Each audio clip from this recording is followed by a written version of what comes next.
All right, welcome in, everyone. Ready for another deep dive.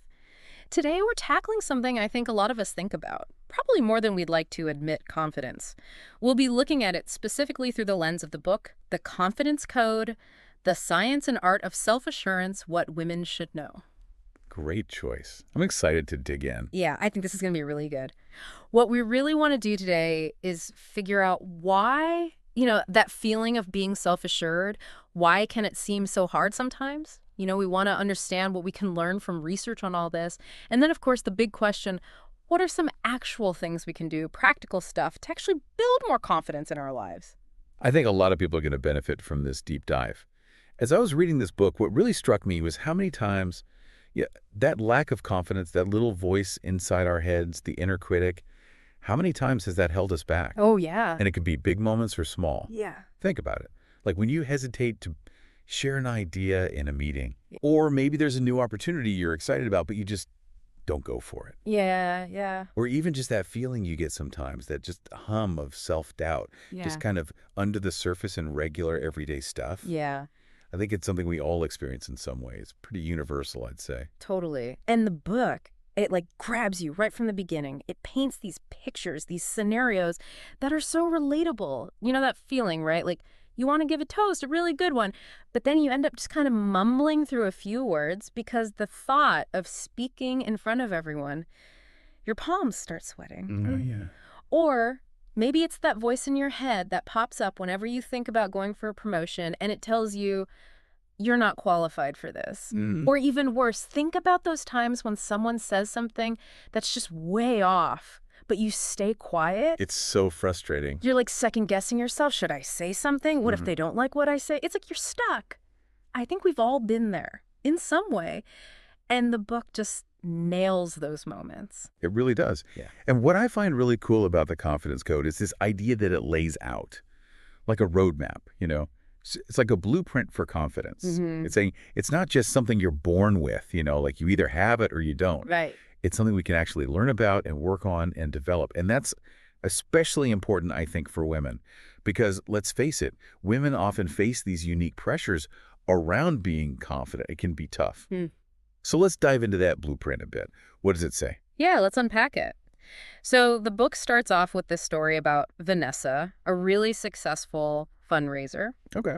Now, you'd think someone who's bringing in big bucks for an organization, you'd think they'd be super confident, right? Yeah, you'd assume that. But at her annual review, there was this surprise.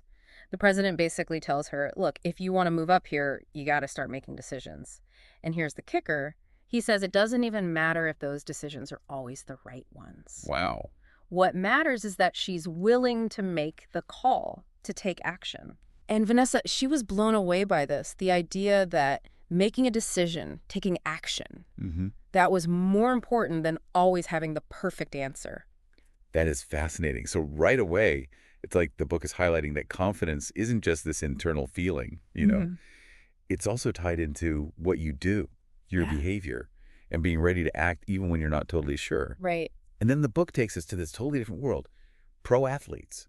We meet these WNBA players, Monique and Crystal. Yeah, I loved their story. You think these women, right, performing at that level with all that pressure and those huge crowds watching, they must just ooze confidence, right? I mean, that's what you'd think. But then when they start talking, you find out they actually have these surprising levels of self-doubt. And what's really interesting is that they talk about these contradictions they feel. So even in that world where confidence seems like it should be everything, those insecurities, those doubts, they're still there. I know. It's so humanizing. Yeah. And Crystal, she had this really smart observation. She compared how women and men players tend to react after a loss. The women, they often kind of take it on themselves like it's a shared failure. They'll say, oh my gosh, we lost. But the men, they might see it more individually, like, I had a bad game. And then they move on faster. That's a really good point. It really says a lot about how we're taught to deal with responsibility, with setbacks, with those tough moments. It does, for sure. And then she talks about how sometimes she felt like she was playing to please other people, like there was all this pressure from the outside, and that actually made her play worse. Oh, I get that. I think a lot of women can relate to that. It's that desire to be liked, to meet everyone's expectations, even if it means going against what we want or how we really want to perform. Right. And then there's Mo, and she talks about this male attitude, that swagger. It's like Mm. she's saying there's this different level of being self-assured that's just seen as more normal, maybe even better in men. It's definitely seen differently. Yeah. And I think the big message here from both Monique and Crystal is that even women who are at the top of their game, who seem like they should have all the confidence in the world, they still deal with those feelings of self-doubt. We all do. Yeah. It's so important to remember that. It shows how deep these patterns can go, how ingrained they can be. Yeah. And it's kind of comforting, to know that even those people we look up to, they have their own It struggles. is. It makes it feel more normal, Right. Like we're all in this together. Exactly. And then the book moves on to this thing called imposter syndrome. Yeah. This is where you doubt yourself even when you've got all this evidence that you're good at what you do. Like, they talk about Michaela Bellata. She's got all these sports trophies and academic awards, Yeah. like actual proof that she's achieved a lot. So impressive. But she still talks about how she doubts herself, like, a lot.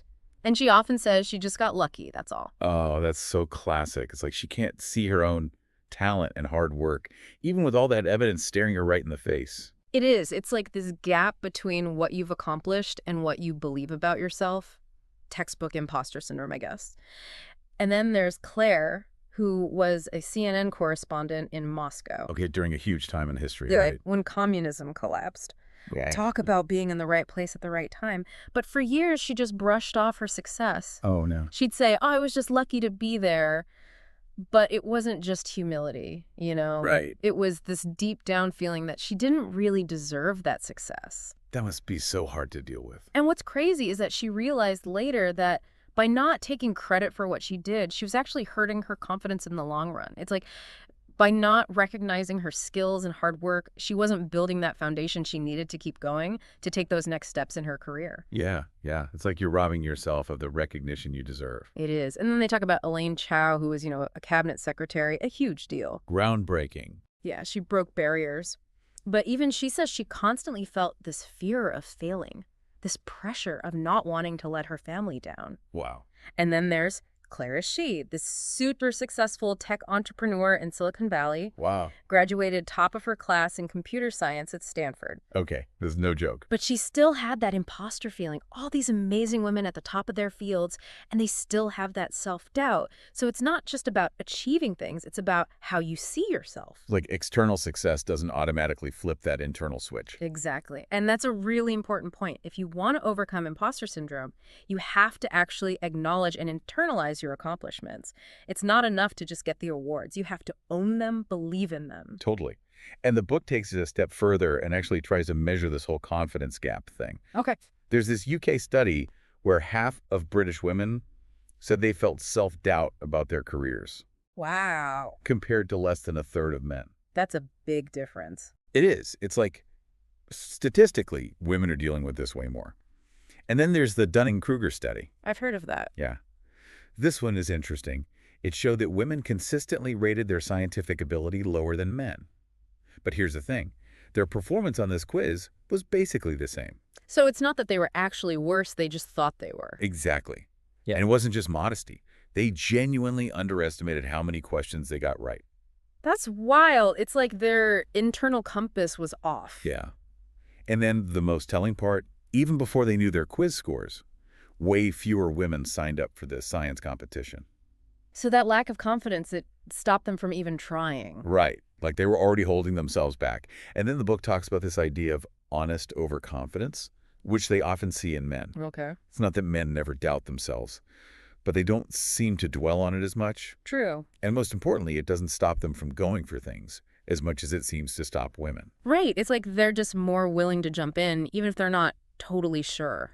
Yeah, and then there's this research from Columbia Business School. It's pretty fascinating. They found that men, on average, genuinely rated their own performance as way better than it actually was, like 30% better. Wow. 30%. And it's not that they're lying. It's more like they just have this inflated view of their own abilities. And somehow it works for them. Right, it's kind of paradoxical. Yeah. But in some situations, that inflated sense of self can actually be an advantage. And that brings us to this research by Cameron Anderson, who found that confidence often matters more than actual competence. What? Really? It sounds crazy, right?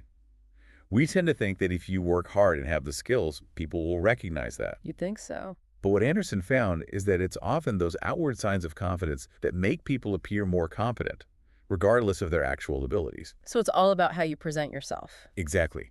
Things like your body language, your tone of voice, speaking up early and often in a calm and clear way. It's like you're sending a signal that you know what you're talking about. Precisely. And that brings us to this tricky topic of assertiveness and the double standard that women often face. Oh yeah, that's a big one. It's tough. A woman who is assertive, she might get labeled with all sorts of negative terms. The B word. Exactly. But a man who does the exact same thing, he's seen as a strong leader, maybe even admirable. It's not fair. It's not. And the book tells this great story about an all-girls school. In that environment, the girls felt totally comfortable speaking up, asking questions, sharing their opinions, all that. Yeah, it was like a safe space. Exactly. But then, when those same girls moved to a co-ed setting, they started holding back. They changed their behavior just to fit in. Yeah, they were self-censoring. It's crazy how those societal expectations can just shut down that natural assertiveness. It really is. And there's this organization called Running Start. They focus on getting young women into politics. Yeah, that's cool. They realized that what these young women needed most wasn't training on how to campaign. It was basic confidence training. Because if you don't believe in yourself and you're not willing to put yourself out there, the skills don't even matter. It's like the foundation has to be there first. Exactly. But the book also makes this a really important point about different styles of confidence. It's not all about being loud and aggressive. That's good to hear. They use the example of General Ann Dunwoody, Okay. this incredibly high-ranking military officer, right? She's described as bright, inquisitive, and she doesn't need to be all blustery. She embraces her feminine side, even in that super male-dominated world. That's powerful. And she admits to getting nervous. Really? She describes it as feeling like a spaghetti bowl of emotions when she took on a new command, but she didn't let those feelings stop her from acting. That's huge. It shows that confidence isn't about not feeling fear. It's about not letting fear control you. Exactly, and she was known for being a decisive leader. She couldn't stand indecisiveness in others, so she was in touch with her feelings, but still strong and clear in her actions. I like that. That's good bottle. And then there's this story about Sergeant Minsky. Okay. She felt like someone was disrespecting her, so she stood up for herself, Good for her. directly addressed the issue, and in the end, she earned everyone's respect. It's a great example of confidence in action. Yeah, it's about setting boundaries, standing up for yourself. Absolutely. So, the book goes on to talk about how defining confidence itself is actually pretty tricky. Okay. There are all these different nuances. Like Caroline Miller, she says general confidence is more like an attitude, a way you approach the world. But self-confidence is more about feeling mastery over specific skills. Brenda Major says it's about believing you have the abilities you need. Okay. And Christy Glass, she has this really interesting definition. She says confidence is about believing you can do a specific task in a specific area. I like that. It's very focused. Yeah. And it explains why we might feel confident doing some things, but not others. Like, you could be great at public speaking, but terrible at writing reports. Or the other way around. Exactly. It's not like you're either confident or you're not. It depends on what you're doing. They use Andre Agassi as an example. Super confident tennis player, but had tons of self-doubt in other areas of his life. That makes sense. It really highlights that confidence is often tied to what you're actually doing, not just a general feeling you carry around. It's important to recognize that, yeah. Yeah. And the book is really careful to separate confidence from self-esteem. Okay, good point. Self-esteem is more about how you value yourself as a person, that overall sense of worth. Like, I like myself. Exactly. It's more stable, more constant. It helps you deal with setbacks. Like your emotional foundation. Right. Whereas confidence is more about what you think you can achieve. Like, I can do this. Yeah. And you can have high self-esteem but still lack confidence in certain areas.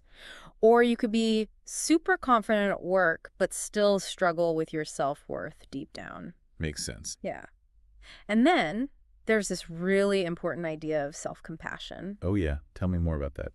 So it's about being kind to yourself when you mess up, when you fail. Okay. It's about understanding that everyone makes mistakes, nobody's perfect. That sounds really hard for some people, especially high achievers. Yeah, I was going to say, for a lot of people, that idea of self-compassion can feel kind of weird. Like, shouldn't I be pushing myself harder? Won't I become complacent? Yeah. But the book says that's not true at all. Self-compassion doesn't mean you become lazy or stop trying to improve. It's more like giving yourself a break. Yeah, it's actually the opposite. It creates this safe space inside where you're more willing to take risks, to try new things. Because you know it's okay to mess up. Exactly. It's like you're saying to yourself, hey, if I fail, I'm not going to beat myself up about it. I'm going to learn from it and move on. And that actually helps you become more confident in the long run. Makes sense. There's this researcher, Kristen Neff, who studies self-compassion. Okay. She says that beating yourself up all the time can actually lead to depression, which makes you feel even less motivated. But being kind to yourself, it gives you a cushion when you fall. Like a safety net. Yeah. And it can be really freeing to realize that it's okay to be average at some things. We can't be amazing at everything. It's just not possible. I feel like a lot of people need to hear that. The pressure to be exceptional at everything is just too much. Totally. And then the book builds on that with this idea of self-efficacy, which is basically believing in your ability to succeed at specific things. Okay. It's not just a feeling. It actually affects how you think, how you act, how you feel. It has this ripple effect. And they talk about this study by Estes. It found that when women were asked how certain they were about their answers, their confidence plummeted, even though they were just as accurate as the men. Wow. And the men, their confidence actually went up when they were asked the same question. It's like just asking them about their certainty made the women doubt themselves. That's really interesting. It shows how fragile confidence can be, especially for women. It does. It's like our confidence meters are wired differently or something. But the good news is, according to the book, confidence isn't something you're just stuck with. It's something you can develop, something that actually fuels action. I like that. It's empowering. Yeah. And that's where the neuroscience comes in. The book goes into all this stuff about neurotransmitters and how they affect confidence. Okay, like the brain chemistry behind it? Exactly, like serotonin, which helps you make calm decisions, and dopamine, which is all about motivation and risk-taking. Interesting. So our biology plays a role, too. Definitely. And then they talk about these genes, the COMT and DRD4 genes, which they call the warrior and adventure genes. I've heard of those. Yeah. And it turns out there are different variations of these genes. Okay. And these variations can affect how much dopamine you have and how you react to stress. So basically, our genes can influence how confident we feel in different situations. Yeah, it's like a predisposition. But it's not destiny, you know, it's just something to be aware of. And then they talk about this place called the Mind-Brain Behavior Institute at Columbia. Interesting. It's all about this new approach to understanding how the brain and behavior work together. So it's not just psychology, it's biology, too. Yeah, it's like this whole interdisciplinary thing, and it's helping us see how complex all this is. Makes sense. And the book also talks about brain plasticity, which is the brain's ability to change. Oh, yeah, that's so important. Yeah, and how memory plays a big role in shaping our confidence.